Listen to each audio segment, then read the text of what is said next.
后来乡亲啊，继续来看这件是这个雨为天空破落来，都是祸从天降。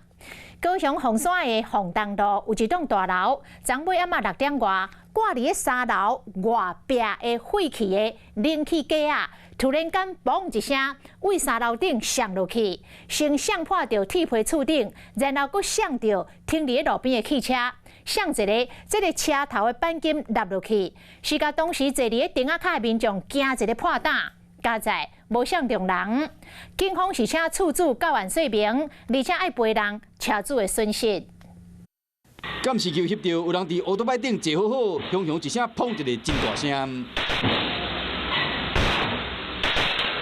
唔知什么物件卡到车头，伫爬手机的民众回头一个看，唔知发生什么代志。原来是冷气的铁架啊！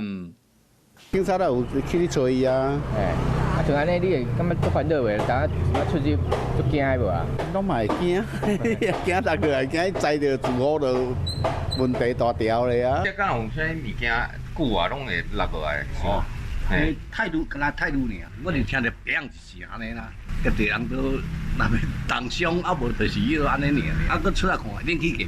地点伫凤山凤东路，昨暝暗6点外，一栋大楼的3楼冷气的铁架落落来，先卡到鱼叉时，再过去卡到停伫路边的车。早起车主准备要驶车时，发现讲烟瘾挂甲玻璃孔有伤到。废弃冷气铁架掉落，导致敲击汽车引擎盖等处。警方通知该大楼住户屋主陈男自所说明。确认为其附挂之废弃冷气铁架，致电向车主联系道歉及约定协调赔偿事宜。长差不多大人半支手骨的铁架下落来，加在当时无伤到人，若无食后果难以设想。